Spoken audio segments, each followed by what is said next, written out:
On. Huh. Today I will start you physics in first year class. So first of all, to study any subject, you should know that about the subject. What do you mean by the physics? You can understand like this one. You can take a coin. The coin has the two sides. One is the head and second one is the tail. Similarly, in your human life, there are two things. Both are together. One is known as physics and second is known as spiritual. जो हम लोग unknown रहते हैं, लेकिन हमारे इस विद्यालय की यही एक विशेषता है कि यहाँ फिजिक्स के साथ साथ स्पिरिचुअल का भी उतना ही ज्ञान दिया जाता है जितनी की आवश्यकता है. क्योंकि प्रैक्टिकल लाइफ में if you see that then you will be unuseful if you grow in one side, in physics or in spiritual. Therefore, it is necessary to align the complete life should be the both sides equally balanced. How? Physics, according to definition, we know that physics means the study of that things which you can see by your eyes. Small things from small things you can take the stars and different in galaxy. You can say that all of the physics which you can see. The study about that thing is known as the physics. And second one is spiritual. That things which you cannot see by these eyes. You can understand this thing. How? सुबह आप विद्यालय में आते हैं. सबसे पहले देखा होगा हमारे यहाँ एक विशाल कक्ष बना हुआ है. वहाँ पर सभी विद्यार्थी बैठते हैं, अध्यापक बैठते हैं. वहाँ पर भी क्या होता है, पढ़ाई चलती है. वहाँ भी एक पीरियड लगता है 40 मिनट्स का. That is known as spiritual. अब इसका प्रैक्टिकल लाइफ में आप कैसे समझें, इसकी वैल्यू कैसे है, तो आपने देखा होगा कि आपने सराउंडिंग आपके चारों ओर आप जहाँ रह रहे हैं वहाँ पर कुछ एक व्यक्ति ऐसे होते होंगे जिनके पास पता लगा कि उनको पास फिजिकल तो बहुत बढ़िया महल है, गाड़ी है, सब कुछ है, लेकिन जब कहीं आवश्यकता किसी पड़ोसी को पड़ जाती है तो कहते हैं कि नहीं हमारे पास पैसा नहीं है, किसी की हेल्प करने के लिए पैसा नहीं है. What it mean? वहीं एक दूसरी ओर तुम्हें जरूर समाज में कोई ऐसा व्यक्ति मिला होगा जिसे देख करके आप ये कह सकते हो कि उसके पास साधन तो नहीं है, सुविधाएं नहीं है, लेकिन वो हर वक्त किसी न किसी व्यक्ति की मदद करने के लिए तत्पर रहता है. Why? What the reason? Because there is the spiritual wings are strong and physical is down. And first one is the physical is strong and spiritual is down. तो कहने का तात्पर्य हमें अपनी लाइफ को सर्वाइव करने के लिए, अच्छे ढंग से जीने के लिए हमारे पास दोनों वैल्यूज इक्वल होनी चाहिए, जितनी फिजिकल उतनी ही स्पिरिचुअल. तो आप एकदम बढ़िया बनते चले जाएंगे ना. तो अब हम शुरू करते हैं फिजिक्स के बारे में कि ये जो फिजिक्स की स्टडी है तो स्टडी होती कैसे. तो फिजिक्स में जो भी स्टडी होगी वो सबसे पहले स्टार्टिंग होती है आउटसाइड मेजरमेंट. Outside measurement. तो मेजरमेंट की आवश्यकता पड़ी कि नीड फॉर मेजर. पहला क्वेश्चन पुट अप होता है what is the need of measurement. तो for it you can understand like this one. First of all, जब भी हमारी सभ्यता का विकास हुआ तो पॉपुलेशन कम थी. तो if you can take example of an village, there are the 50 person and there are more, काफी मात्रा में उनके पास संसाधन मौजूद थे. धीरे धीरे क्या हुआ, पॉपुलेशन इंक्रीज होती गई. हमारे पास संसाधन वही लिमिटेड रहे, संसाधन तो बढ़े नहीं, लेकिन पॉपुलेशन इंक्रीज होती गई. इंक्रीज होते होते होते होते सिचुएशन ये आ गई कि जहां पहले एक के पास इतनी पर्याप्त मात्रा में होता था, दूसरे को भी दे देते थे, कोई चिंता नहीं रहती थी. लेकिन जब पॉपुलेशन ज्यादा हुई, हमारे पास जो संसाधन थे वो लिमिटेड रह गए. उन लिमिटेड संसाधन के अंतर्गत सबको सर्वाइव करना है, तो जरूरत पड़ गई गिव एंड टेक की. गिव एंड टेक का मतलब जैसे फॉर एग्जाम्पल आप क्लास में बैठे हुए हैं और बाय द वे आपकी रफ कॉपी फिनिश हो गई. आपने अपने पड़ोसी बच्चे से कहा कि भैया आज 2 पेज दे दो, कल हम आपको वापस कर देंगे. तो उसने क्या किया, अपने रजिस्टर से 2 पेज निकाले, आपको दे दिए. दूसरे दिन आप आए, वो आप पता लगा इतनी बड़ी डायरी लेके आ गए। अब उसने डायरी से तुमने 2 पेज निकाले और बोले भैया कल तुमने 2 पेज दिए थे, ये 2 पेज ले लो, तो क्या वो ले लेगा? तुरंत कहेगा कि यार हमने तुमको इतने बड़े पेज दिए थे, तुम हमें छोटे से पेज दे रहे हो। तो व्हाट इट मीन, यहाँ क्या जरूरत हुई? यानी मेजरमेंट की आवश्यकता होगी। इसी तरह से बच्चों जैसे जैसे हम लोग आगे बढ़ते चले गए, इवन तो आपको ये मालूम होना चाहिए कि विश्व में एक देश के लोग ये नहीं जानते थे कोई दूसरा देश भी है। और इसका आप लोग किताबों में और हिस्ट्री में पढ़ते हैं कि सबसे पहले कोलंबस निकला था इंडिया की खोज में वास्को डी गामा से, तो वो पता लगा अमेरिका पहुंच गया। उसके वास्को डी गामा चला तो वो धीरे धीरे खोजते खोजते इंडिया तक आया।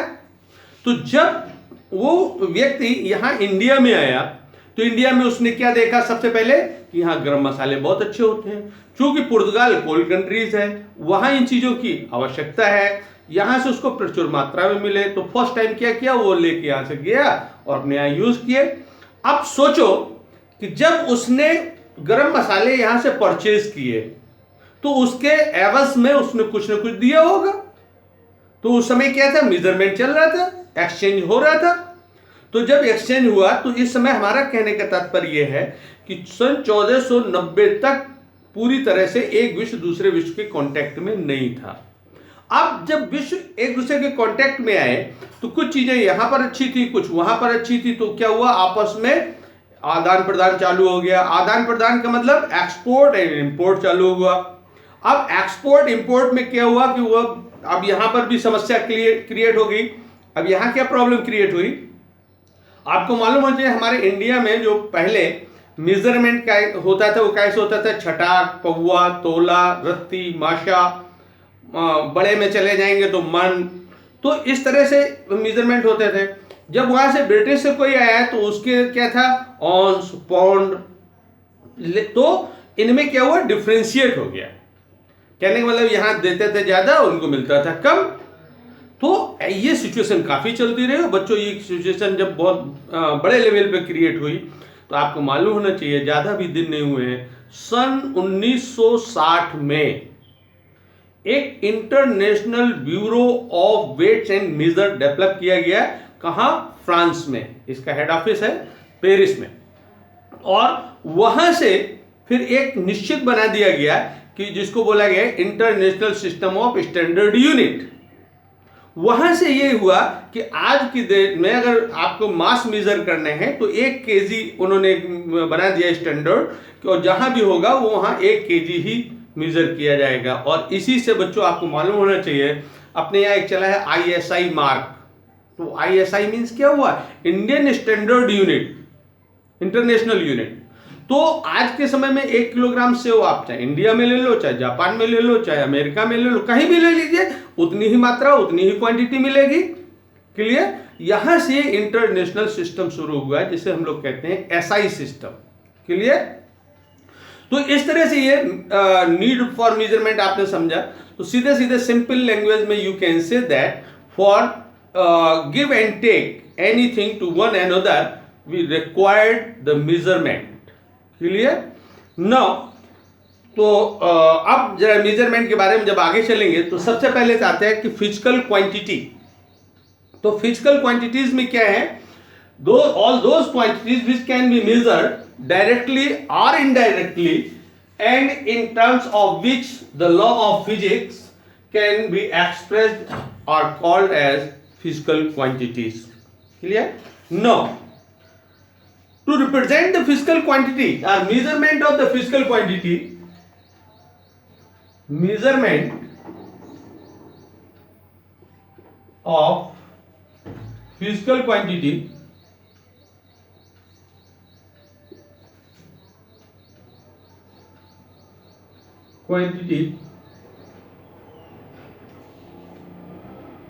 measurement of physical quantity, there are 2 things are required. One is known as quantity if you represented by Q. Then it requires 2 things. First is known as numerical value.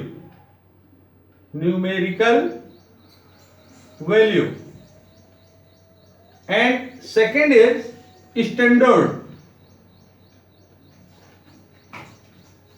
standard which is made for that thing. For example, suppose that you are going in the vegetable shop and you are saying to the shopkeeper that 2 kg दे दीजिए, बोलते हैं ना, तो आप उससे ये तो नहीं बोलोगे दो दे दो, 2 आलू दे दो, न बोलेंगे 2 टमाटर दे दो, तो आपको बोलना पड़ेगा 2 kg आलू दे दो या 2 kg टोमेटो दे दो। तो कहने मतलब 2 and kg। अगर आप कोई भी कभी बोल के देखिए, जैसे घर में मान लीजिए आप स्कूल के लिए तैयार हो रहे हैं और स्कूल के लिए तैयार हुए, आपने जेब में देखा पैसा नहीं है और बोले पापा पापा, बोले क्या, बोले आज हमें 10 दे दो, तो कहेगा आज तो बेटा अपने आप मांग रहे, आओ हम तुम्हें देते हैं 10, है ना। अब 10 क्या दे दे।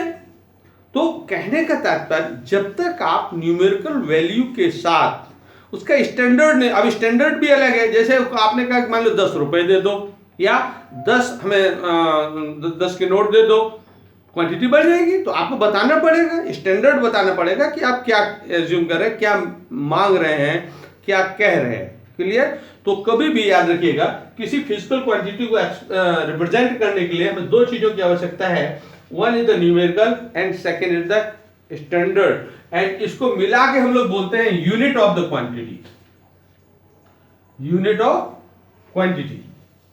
तो अब इसके लिए इसमें अभी आप चलेंगे तो हम लोग इसको यूज करेंगे, न्यूमेरिकल वैल्यू को यूज करते हैं एन से और स्टैंडर्ड को यूज करते हैं यू से। U for N for numerical value, numerical value, and U is standard, standard. Clear. तो और जब हम इन 2 को यूज करेंगे तभी हमारी ये क्वांटिटी कंप्लीट होगी, याद रखना। Clear. Now we comes on classification of the physical quantity.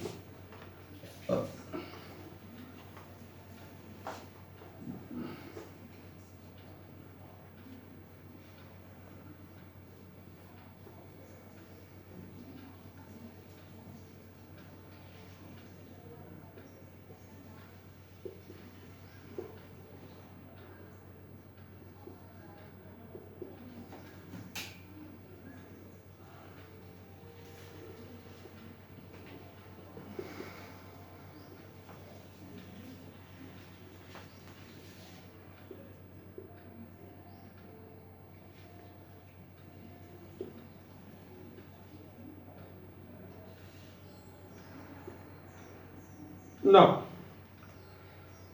तो एज यू नो दैट जब हमारे पास कोई चीज बहुत ज्यादा होती है रखने की, हमारे पास अलग अलग सुविधाएं होती हैं, तो उस हिसाब से हम क्या करते हैं, क्लासिफाई करते हैं। और क्लासिफाई हर जगह आप करते हैं, क्लासिफिकेशन का मतलब आप समझते हैं।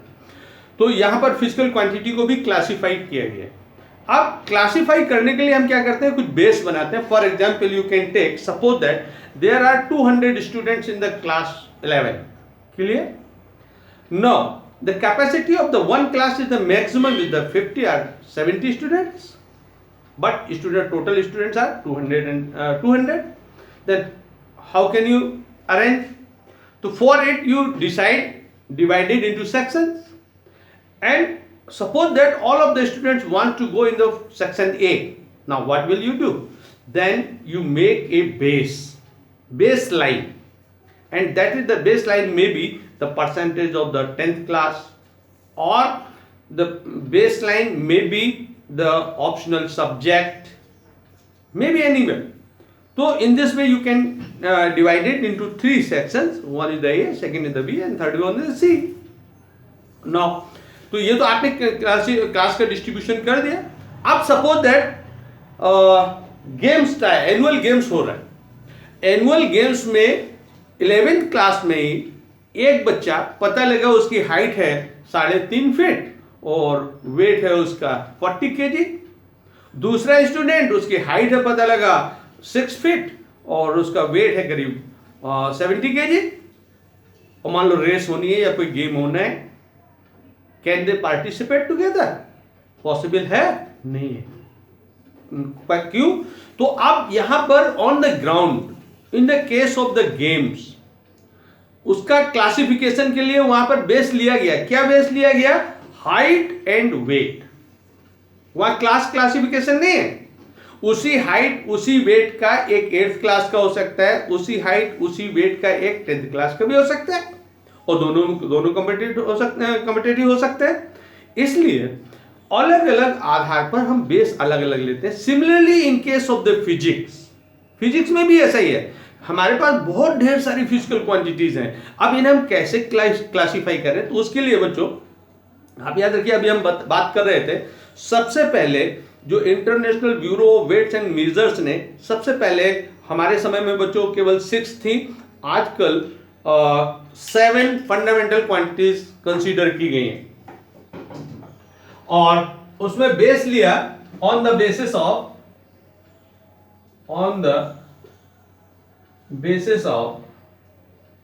Dependency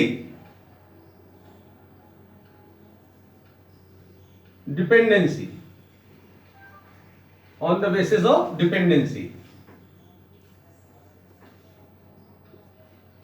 and on the basis of dependency there are physical quantities are three types. One is those physical quantities which does not depends to each other, they are free, clear, and they are known as fundamental quantities, and they are only 6. First is known as fundamental quantities. Fundamental quantity.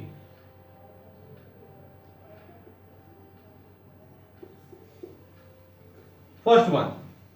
And second one, those physical quantities which are depends upon two or more than two physical quantities. For example, you can say the volume. How can you measure? Mass upon volume. तो मास consider हो गया, volume length को 3 times major करोगे, clear, तो इसमें मास भी चाहिए और लेंथ भी चाहिए। सिमिलरली इसी तरह फोर्स न्यूटन, उसमें आपको मास भी चाहिए, लेंथ भी चाहिए, टाइम भी चाहिए, तो they are known as derived quantities. Those physical quantities which are depends upon 2 or more than 2 physical fundamental quantities are known as derived quantities.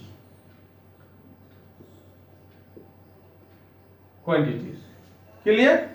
Again, there are 2 physical quantities such as they are not in a fundamental and are not in a derived quantities. They are known as supplementary quantities.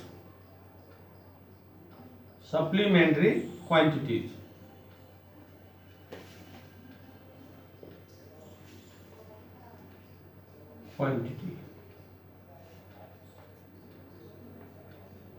Quantity, and they are only 2. One is known as linear angle and unit is the radian,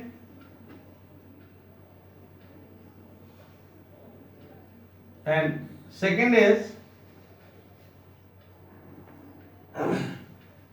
solid angle and unit is steradian. In this way, on the basis of dependency, the quantities are 3 types. Similarly, again, on second part, on the basis of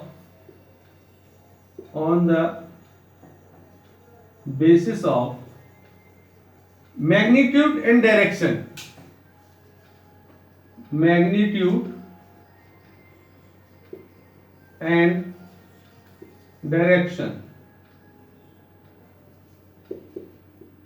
Again, second, and it is your first. On the basis of magnitude and direction, and on the basis of magnitude and direction, you know that there are two type of physical quantities. One have the only magnitude, not a direction, and second one is have the magnitude with direction is known. So have the first one has magnitude only, known as scalar quantity.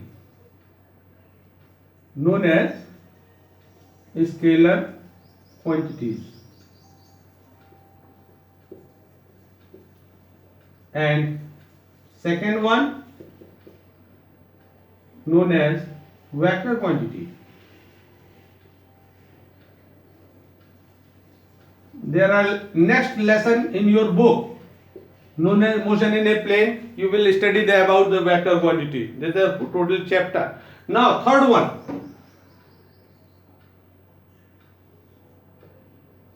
Third one, on the basis of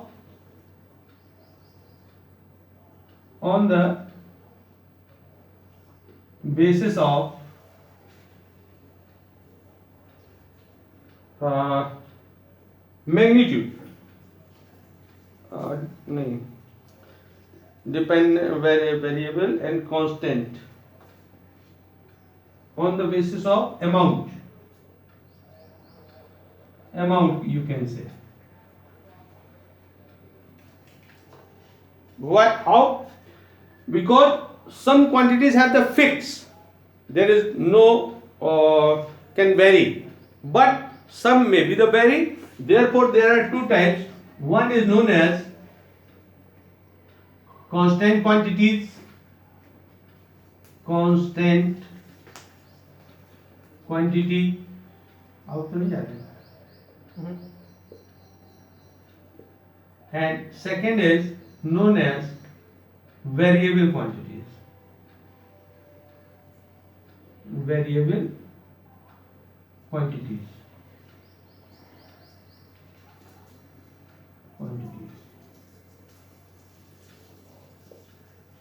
And also you can say the amount or value, on the basis of value.